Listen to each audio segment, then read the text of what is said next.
क्या होगा अगर एक बच्चा एक विशालकाय सांप से दोस्ती कर ले और उसे अपना परिवार मान ले?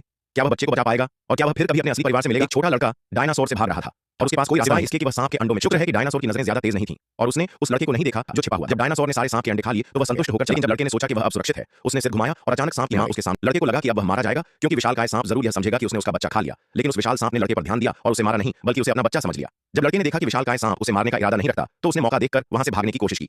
लेकिन जैसे ही वह भागा उसे म्यूटेटेड ह्यूमन फ्लावरों ने हमला कर दिया। उसी समय विशालकाय सांप वहां आया और लड़के को जानलेवा वार। लेकिन सांप को एक तीखे कांटे से छेद हो गया और वह कांटे को चाटता रहा। लड़के ने देखा कि यह दृश्य देखकर न तो उसने सांप की मदद की बल्कि वह गहरे जंगल में चला गया। दूर जाते हुए लड़के को देखकर विशालकाय सांप बहुत दुखी हुआ, लेकिन वह फिर भी कांटे को निकालने की कोशिश करता रहा। इसी दौरान लड़का एक लता पकड़कर फिर से वापस आया और विशालकाय सांप से कहा, मैं तुम्हारी मदद करूंगा कांटा निकालने। विशालकाय सांप जैसे समझ गया कि लड़का क्या कहना चाहता है और उसने अपनी घायल शरीर को लड़के के सामने रखा। लड़के ने लता को कांटे में बांधा और सांप ने अपना शरीर थोड़ा सा हिलाया। कांटा सफलतापूर्वक बाहर आ गया और इस दौरान लड़के ने देखा कि विशालकाय सांप उसे बचा रहा था। उसे यह समझ में आ गया कि चाहे जो भी हो वह अपने मां की रक्षा करेगा। फिर उसने विशालकाय सांप से पूछा, क्या तुम मुझे मेरी मां ढूंढने में मदद कर सकते हो? हालांकि विशालकाय सांप नहीं चाहता था कि लड़का उसे छोड़कर जाए, लेकिन फिर भी उसने आकाश की ओर देखा और कहा, मैं लड़के को उसकी मां के पास भेजूंगा और उस डायनासोर से लड़ूंगा जो उनका पीछा कर रहा है, ताकि वे दोनों यहां से सुरक्षित बाहर निकल सकें।